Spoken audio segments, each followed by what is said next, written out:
Fábio Leite, eu sou aqui do Centro Espírita Vicente de Paulo, aqui em Macaé, no estado do Rio de Janeiro, e fui convidado pelos queridos amigos, queridos companheiros do Centro de Estudos Espíritas, ou Centro de Estudos Allan Kardec, e é com muita alegria e com muita honra que vamos falar aqui do tema O Homem e a Natureza, nesse eixo temático aí da conscientização ecológica. E é interessante nós falarmos sobre isso dentro do movimento espírita. É uma temática urgente, né? É uma temática que é para ontem, esse diálogo, principalmente nos nossos centros espíritas. Pensarmos o centro espírita, pensarmos as funções do centro espírita dentro desse novo paradigma da consciência eco-socio-ambiental biodiversa. É imperioso nós entrarmos nesse assunto nas nossas discussões, nas pautas das nossas palestras, dos nossos estudos. Porque nós sabemos que a relação do homem, principalmente do homem encarnado, mas por que não dizer da própria evolução do espírito, é conectada, é linkada, é vinculada a toda a vida da Terra, a todos os processos de vida da Terra. Nós estamos intrinsecamente conectados com esse planeta. Então, quando o planeta adoece, nós também adoecemos.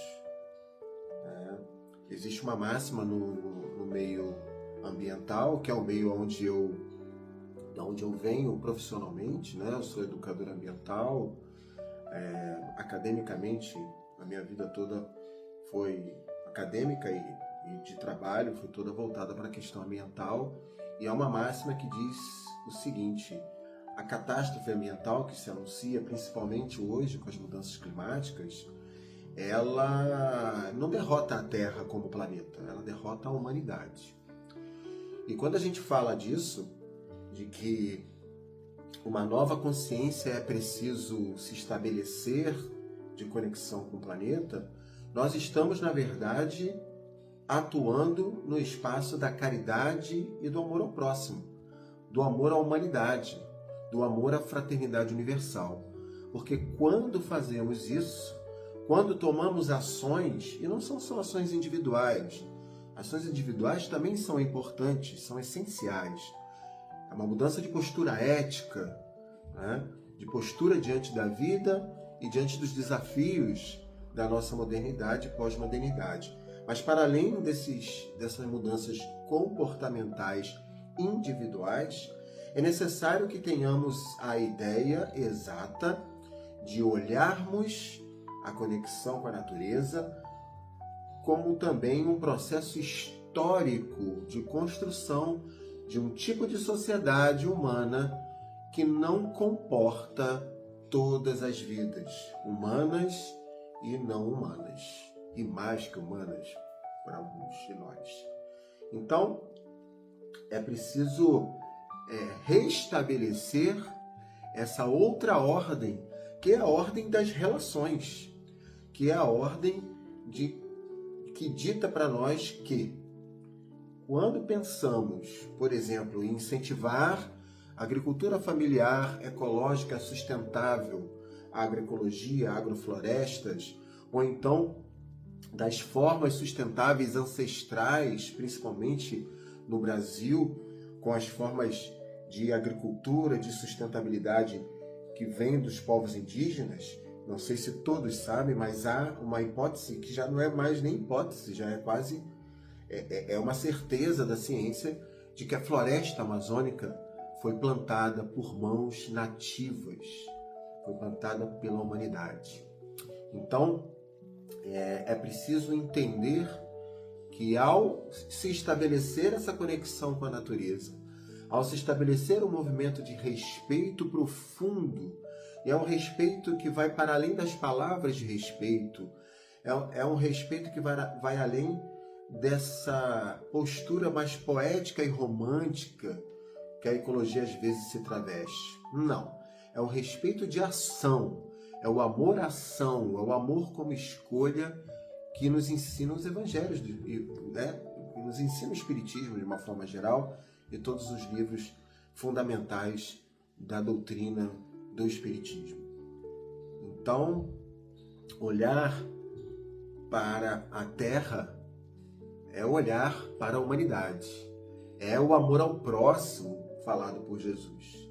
Porque quando eu amo a Terra, quando eu cuido deste planeta, quando eu me responsabilizo, quando eu olho para aqueles a quem eu escolhi como dirigentes, e eles protegem, dirigentes da nação, dirigentes do mundo, e eles têm uma atitude de proteção deste planeta, de proteção dos povos originários, de proteção das florestas, de proteção dos rios, de proteção dos oceanos, eu também estou tendo uma atitude, uma ação de amor ao próximo, de amor à humanidade.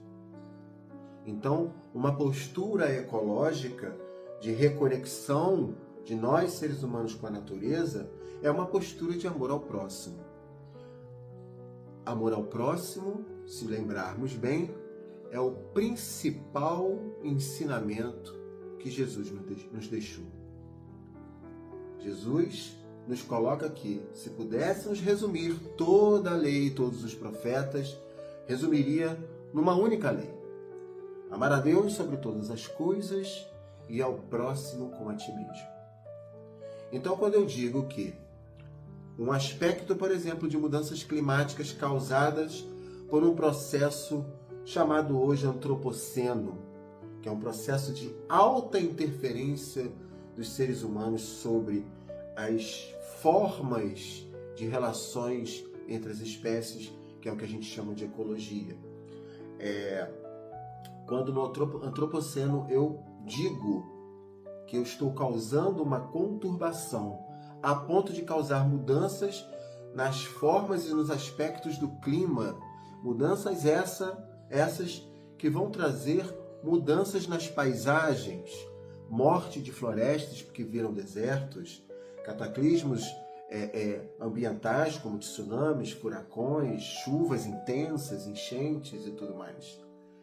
Quando tudo isso eu relaciono a perda da humanidade e não só do planeta, porque se pensarmos bem, com a consciência, com o bom senso, a Terra vai estar onde ela sempre esteve, em órbita em torno do Sol, como um planeta existente desde muito antes da nossa humanidade, como nós conhecemos, estar aqui vivendo. Assim como outros planetas de diferentes aspectos ambientais que existem no cosmos, continuam existindo, independente de termos seres viventes como nós, em carne e osso, habitando esses planetas. Portanto, repito, uma consciência ambiental, uma reconexão com a natureza é um movimento de amor ao próximo, porque quem vai ser extinto num processo ecológico mais duro é a humanidade. Quem vai sofrer as consequências com faltas e todas as outras ausências é a humanidade. E aí eu vou trazer para a gente terminar, porque o nosso papo é curto e eu quero trazer uma canção para a gente terminar. É um terminar que é um pouco longo, não é um terminar imediato, mas eu vou trazer duas reflexões aqui, né? Primeiro, desse livro, Espiritismo e Ecologia, do nosso querido companheiro André Trigueiro, um dos primeiros, mas não o primeiro, a falar sobre essa relação espiritismo, ambiente, sociedade, ação, né? Cuidado com a terra, ética, respeito com todos os seres humanos e mais que humanos. E aí ele diz aqui na página 31 o seguinte: a afirmação espírita de que todos nós passamos pelos diferentes reinos da natureza em uma progressão contínua determina o aparecimento de uma nova ética em relação a todas as criaturas existentes. Se nós já passamos pelos outros reinos, todos os seres hoje dos outros reinos que nos acompanham nessa existência nossa como humanos são também nossos companheiros de caminhada evolutiva. Os demais seres vivos poderiam ser considerados nossos irmãos em evolução, que hoje estagiam em níveis inferiores já experimentados por nós. Nós sabemos hoje na ciência que não há essa distinção de níveis superiores e inferiores para seres biológicos. Há seres adaptados a cada tipo de ambiente e, muitas das vezes, nós, seres humanos, não conseguiríamos habitar, por exemplo, ambientes que bactérias habitam, ambientes ácidos, ambientes de altas temperaturas. Então, cada um é superior no ambiente em que habita. Mas aqui, André está trazendo a ideia de evolução espiritual, né? De percepção daquela relação do instinto com a formação e a construção da inteligência. Pois bem, Francisco de Assis conversava com borboletas e pássaros há 800 anos e deixou eternizado o Cântico das Criaturas. Seria ele o precursor desse novo olhar interligado que reconhece as relações de parentesco entre todos os seres vivos? Pesquisas genéticas recentes confirmam esses surpreendentes graus de parentescos pelo exame do DNA. Temos 30.000 genes e mesmo no topo da cadeia evolutiva, nossa diferença para os ratos é de apenas 300 genes. Em relação aos vermes, são apenas 10.000 genes. Então, quando a gente fala de conexão homem-natureza, na verdade, nós estamos falando de uma redundância, porque nós somos natureza enquanto encarnados aqui.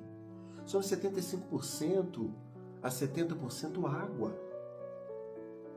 Precisamos da água para sobreviver de maneira indispensável, tanto que é artigo da nossa Constituição, artigo das nossas leis de proteção de mananciais de água doce, de água potável.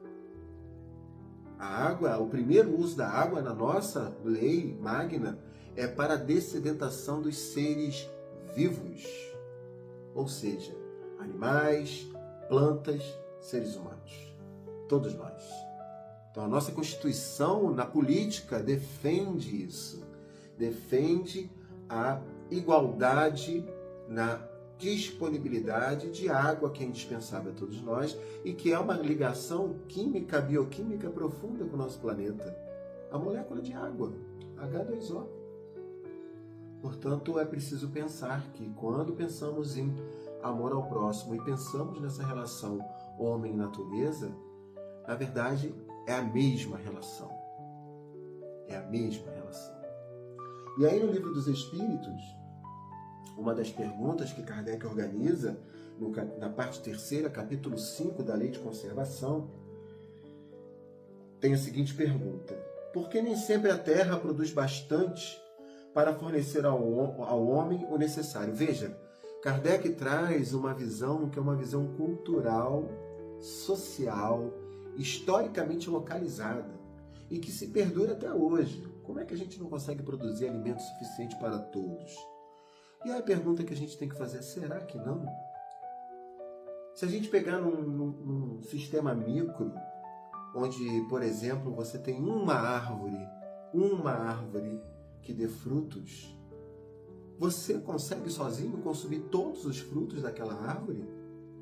Se aquela árvore der frutos, você passa fome? Ou acaba que muitas das frutas viram alimento para os fungos, para as bactérias do solo, para as aves e para você de uma maneira abundante?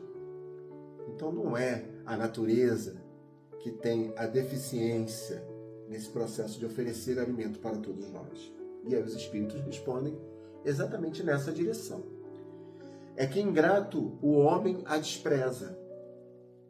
Vemos tanto isso, né? Em nome do dinheiro, a gente escavuca a terra em busca de ouro, de prata e de tantas outras coisas que talvez não sejam tão necessárias assim à nossa vida na Terra. Não na quantidade que a gente explora. Ela, no entanto, é excelente mãe. Muitas vezes também ele acusa a natureza do que só é resultado da sua imperícia ou da sua imprevidência. A terra produziria sempre o necessário, se com o necessário soubesse o homem contentar-se. Se o que ela produz não lhe basta a todas as necessidades, é que ele emprega no supérfluo o que poderia ser aplicado no necessário. Olha o árabe no deserto. Acha sempre de que viver, porque não cria para si necessidades factícias. Desde que haja desperdiçado a metade dos produtos em satisfazer a fantasias, que motivos tem um homem para se espantar de nada encontrar no dia seguinte e para se queixar de estar desprovido de tudo quando chegam os dias de penúria?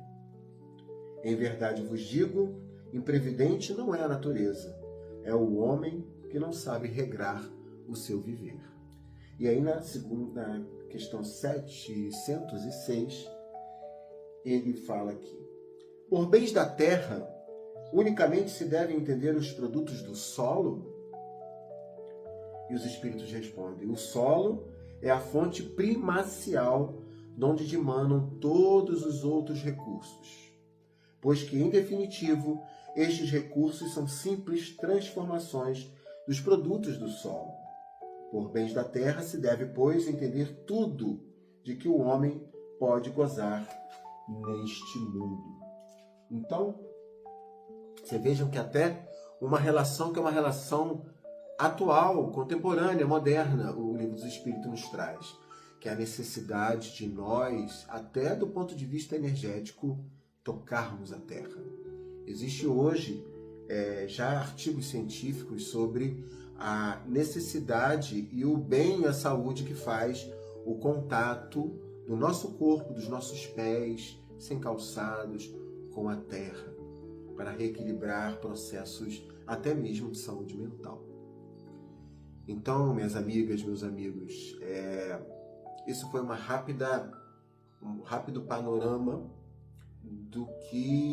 das muitas discussões, dos muitos debates frutíferos que podemos traçar nos nossos centros espíritas sobre a relação seres humanos, humanidade e natureza.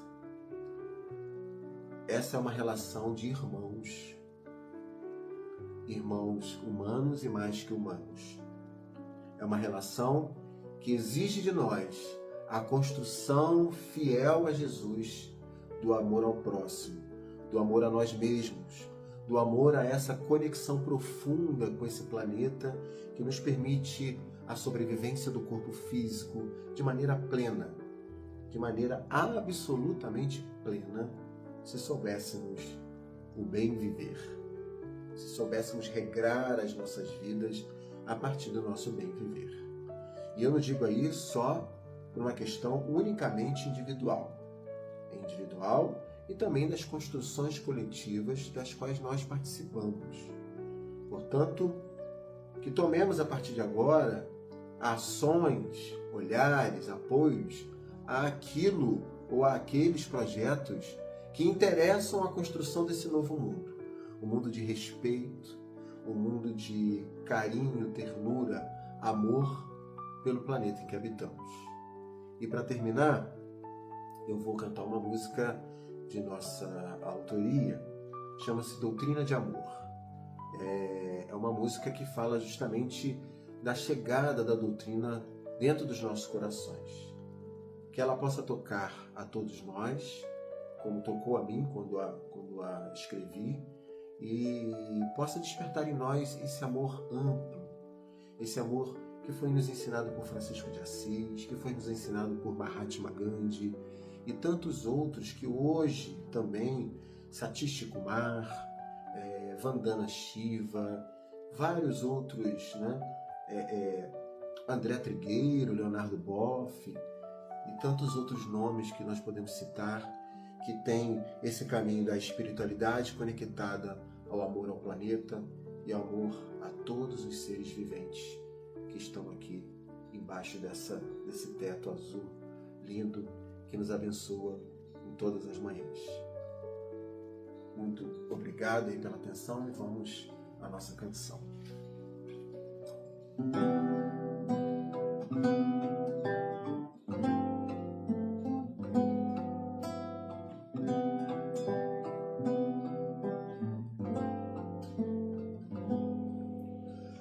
És luz em tempos de escuridão, és paz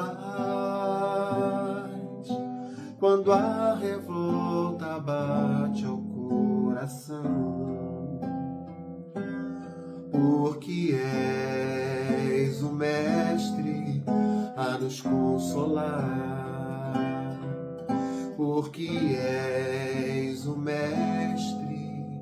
São doces as palavras que vêm de ti, preenchem um vazio que há em mim, me fazem crer que existe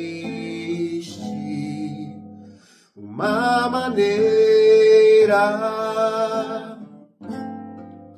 mais simples de se viver, amando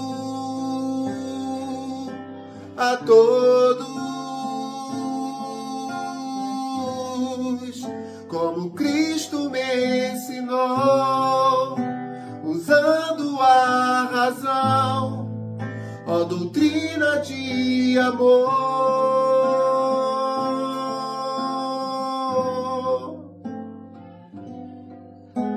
São doces as palavras que vêm de ti, preenchem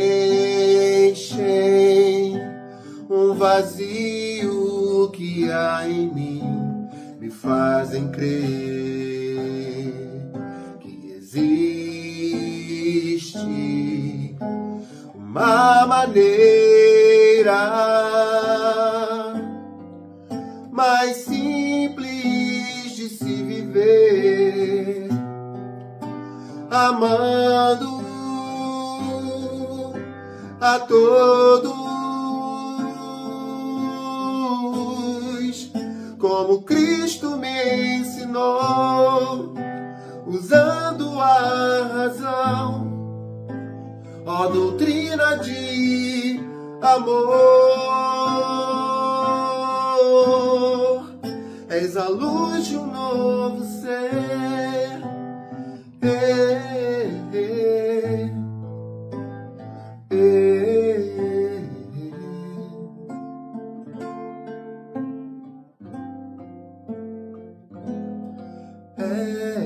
És luz.